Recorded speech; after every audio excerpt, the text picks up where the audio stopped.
Good morning. Welcome to another segment of Fertility Speak, Conversations with Experts.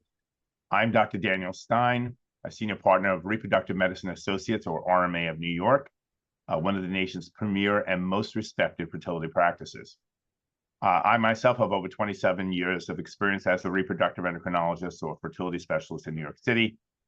And I'm proud and very happy that my partners and my associates and myself have helped many thousands of couples to achieve parenthood.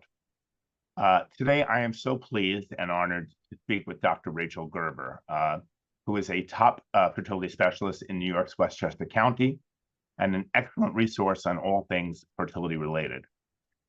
This segment of Fertility Speak is called Infertility: What to Expect at Your First Visit. And welcome, Dr. Gerber. Thank you so much for joining us. Let's go forward. Thank you for having me. Absolutely. So for the millions of women out there and couples out there who are planning to try to get pregnant and have infertility and are now planning a consultation with a doctor, what should they expect when they come to your office or any fertility specialist office? What are the kind of the basic first steps that you take to help try to understand what their issues are?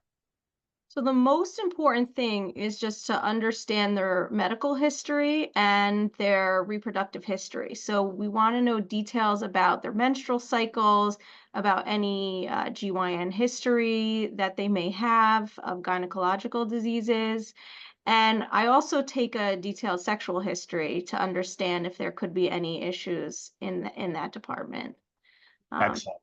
Excellent.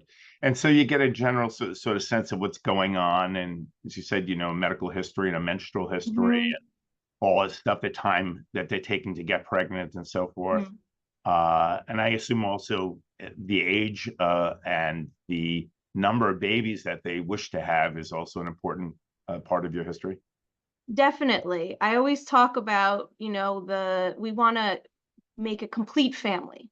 And so we want to think about how many children a patient wants and plan for that so we can be proactive. So that is a big part of every conversation. Great, great. What kind of tests would you get at that first visit or plan for at that first visit to understand the cause of infertility for this couple? So one of the most important exams that we do is a transvaginal and pelvic ultrasound. And we want to look at the uterus and the ovaries primarily and get an idea if there's anything of note that could be affecting implantation or leading to any difficulties with conceiving. Yes, and I agree with you. It's probably our most critical tool diagnostically. And for those out there who aren't as familiar with ultrasound, it's a pretty cool machine. Which has a transducer attached or a probe that might go into the vagina for patients that we see. And it basically emits sound waves, right? And those sound waves bounce against the tissues and the fluids and come back to the probe and then create this signal that creates images for us. So what are the things that you can generally see? What are the things that you are looking for most when you do an ultrasound on a patient? What are the factors that are most important to you that would give you a clue as to why they're here? So I typically start by looking at the uterus, and what I'm looking for is to see if there's any fibroids.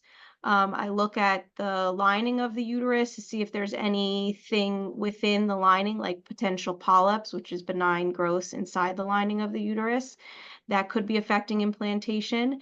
And I also always do a 3D ultrasound to look at the shape of the uterine cavity, which is the inner part of the uterus where an embryo, we want the embryo to implant, in order to make sure that the shape of the cavity is normal and that there wouldn't be any, abnormal divisions in the uterus or abnormal shapes that could affect implantation or ongoing pregnancy.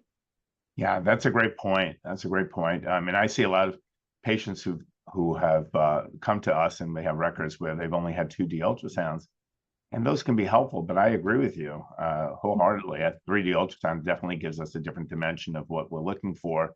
and provides some very good information about the shape of the uterus and the ability to hold a pregnancy. So that's a great point. Thank you for making that. What other tests do you do besides an ultrasound? So, as part of the ultrasound, I also look at the ovaries. And typically what I'm looking for with the ovaries is if there's any cysts or structures that we don't expect to be there, which could be a sign of other conditions like endometriosis, for example, or some sort of cyst that needs further evaluation. And then I'm also looking at the number of follicles on the ovaries. That gives us our first marker, our initial idea of what the egg counts or ovarian reserve looks like. So for our audience out there, what's a follicle? So a follicle, I kind of tell patients they could think of it similar to an egg, but it's an egg unit. So it's an egg surrounded by cells that typically produce different hormones. And when we can see them on the ultrasound, they actually have fluid pockets within them as well. And we are actually seeing the fluid pockets. We are not necessarily seeing the egg or the cell surrounding the egg itself on the ultrasound. Right, exactly, because those are microscopic. But and so you look at the follicles and you're looking at the number of follicles, and what does that tell you? So that gives us an idea of what the ovarian reserve is. So what the overall number of follicles that are likely available. So we can only see the follicles that are active in the current cycle that the patient is in, because those are the ones that have fluid pockets and that we can see on the ultrasound. But we know that that is likely proportional to what we can't see. So the number of follicles that we see at any given time gives us an idea of what's in storage as well. And the more we see at any point in the cycle when we're doing the ultrasound, that likely means that there's more in storage. Yeah, that's a great point. That's a great point. Yeah, so ultrasound is key, right? If I can only have one instrument to try to figure out things, I think an ultrasound would be the most important one. But there are other tests. Yes. So maybe talking a little bit about how we assess if they have any blockages in the fallopian tubes that would prevent the egg and the sperm from meeting, and how do Yes. you assess that? So the primary way which I assess that is through a test called a hysterosalpingogram, but we can call it for short an HSG. And that is actually an X-ray test where a catheter is placed into the cervix, a very small catheter, and dye is injected through that catheter into the uterus, and then X-rays are taken while the dye fills the uterus and spills out of the fallopian tubes and into the pelvic cavity. And so what we're seeing is whether that dye is able to freely spill through the fallopian tubes, and that would be a sign that the fallopian tubes are open. So when you get a hysterosalpingogram or HSG that shows a blockage in one of the tubes or in both tubes, or vice versa. What if you get an HSG that says everything is normal? How much can we rely on those results? So when we see that the tubes are open, it is a better test than when we see that they're blocked. When we see that they're open, that is typically a very good sign that they are at least open. That doesn't necessarily mean that they are functioning completely normally, and I'll go into that a little bit in a minute, but that is a good sign that they are at least patent, as we say, or open. When they are blocked, there are more false positives for blockage.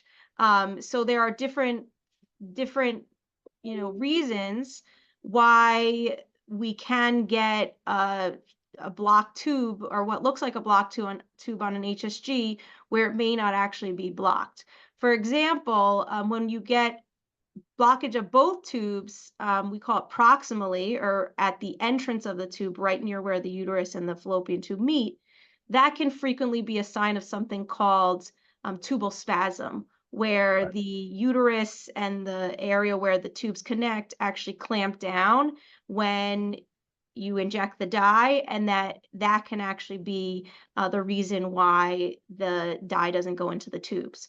So when there is, for example, we call it a proximal tubal blockage, which is close to the entrance of the uh, where the tubes come into the uterus, closer to where the tubes come into the uterus. That is one of the examples where we do see that may not be necessarily a true blockage. Right. So that's exactly. So that would be a false positive, or Mm-hmm. a false call at an abnormality. Mm-hmm. Yeah, that certainly makes sense. But your point is well taken. I mean, many times you'll see what appear to be blockages that in fact may not be blockages. But then there's also some cases in which you might even detect a blockage when it's there. Uh, Mm-hmm.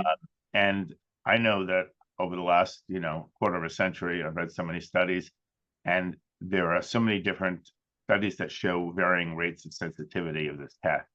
So I agree with you, but an HSG can be really very, very valuable. I have a lot of patients come in and they say, I just don't want that tube test because I heard it's excruciatingly painful. Is that usually the case? So it is an uncomfortable test, and there is moderate pain associated with the test for some patients. But what we recommend, or what I recommend, is to take like a higher dose of ibuprofen or Motrin, an NSAID family medication, an hour to half an hour to an hour before the exam, because that helps decrease the contraction of the uterus that can happen, which is really the primary um, reason why you feel pain is from the irritability from the uterus when it's being manipulated. Right. And most patients tolerate it. I also do occasionally have some patients who, have endometriosis or severe pelvic pain that we sometimes do discuss skipping it, or using, for example, anti-anxiety medication or something more sedating for them during the Right. HSG. Even Valium. But that is a minority. Most patients tolerate it, although certainly it is not something that they want to repeat. Yeah, no, absolutely, absolutely. I don't think anyone wants to do it. And Mhm. I agree with you. I tell patients it can be uncomfortable, but I tell them usually that discomfort lasts only a couple of minutes. Yes. Um, yeah, absolutely. So, okay, and let's talk about what's perhaps what do you think is the most important? If you could only get one diagnostic test on a couple, uh, what would you get? So I think that Tough that is question. a little bit dependent on what your history shows, Right. but one very critical test that that I feel you really can't go without is a semen analysis. So Excellent. Yeah. testing the male partner. And that is because that test is fairly easy to obtain, as opposed to a test like the HSG, which is uncomfortable. It should not be a test that is painful or uncomfortable. And we get a lot of information from this kind of simple, uh, easy, so to say, test. Yeah, I agree. I would come up with the same number one. I mean, I love Mhm. ultrasound, but if I can only get one, I would check the semen test because so many cases of infertility, perhaps up to 40% of cases, can be due to the male partner. And it's funny because many of the male partners don't think that that is the case. And even a lot of the female partners don't think that's the case. A lot of people feel that, oh, it must be me. Um, and it's not necessarily true. So I agree with you. Sometimes the semen analysis comes back abnormal. And so what do you do if you get an abnormal semen analysis? Well, that depends how abnormal. So in the semen analysis, we look at four different parameters to get an idea of what the overall kind of gist, or what the overall fertility is of the male partner. The first is the volume of the ejaculate, and then we look at the counts. We look at how they're moving. We call it the motility, so how they're swimming, so to say. And then we also get an idea of what the shape of the sperm is, and we want a certain percentage of them to be a normal shape, which we think may be a marker of their ability to bind and fertilize the egg. And so If there's only a minor or mild abnormality, sometimes, we can overcome that with something like an IUI, intrauterine insemination, where we concentrate the sperm and inject a higher, amount of moving sperm directly into the uterus, and that could be enough to kind of overcome the male issue. If there's a severe abnormality, then what I do is I refer them to our male fertility specialist, a urologist who's trained in male infertility, to really get to the bottom of why they are having such a abnormal semen analysis, and if there is anything reversible that can be done to improve it, or if potentially the next step would be to pursue something like in vitro fertilization, which is a great treatment for almost all male factor infertility, as long as we have at least a couple sperm. Yeah, yeah. It's a great segue because coming up over the next month or so, I will be doing a video for this series with Dr. Natan Brahma, who is a very, very well established and nationally renowned reproductive urologist. And I'm going to go a lot more into the male factor with him because he deals with that every day. But thank you for giving at least an introduction to what we're looking for. Yes. And I think to close the segment on a very important issue is the test that everybody comes in asking for, and that is the anti-Mullerian hormone, or the AMH level. And it's interesting. I just met with a group of internists, and they say that in their offices, many patients come in and say, I want to get an AMH level. I'm trying to get pregnant. I want to know if I'm okay for now or if there's anything I have to do. So tell us a little bit, what is this AMH protein that we're checking for, and how does it help us, and what does it mean, and what does it not mean? Yes. So the AMH is a test I get on all my patients who are coming in with infertility and for an infertility workup. AMH is a hormone that is produced by some of the microscopic follicles in the ovary. And each small microscopic follicle that are at certain stages gives off a little bit of AMH. And so that the more follicles that are present, the more total AMH is, because each gives off a little bit, and the more that there are, that adds up to more AMH in the bloodstream. So it's a long way of saying it's a marker of your ovarian reserve, or what is available for use now or in the future in infertility treatments. So somebody comes in and they're 30 years old, and their AMH level is low, and we can talk about different levels, and it obviously varies very much from person to person. But let's say their level is below 1.0. Okay. So what does it tell them? So there is a lot of misinformation about what the AMH actually means. Some people I think a lot of patients believe that it is a sign of whether they can get pregnant or not, and that it really is giving them an idea of why they're having trouble getting pregnant. And it actually really is not a marker of your ability to get pregnant currently or at this time. Essentially, each month you only ovulate one egg. And so whether it's one of many or one of few, it's still just one. And ultimately, egg counts and egg quality are not connected. Egg quality is really primarily based on a woman's age. That's a great point. And I want to just take a second just to emphasize what you just said, because what you said is really important. And I say the same things to my patients. AMH does not tell us about the quality of the eggs. There actually is no specific test for egg quality.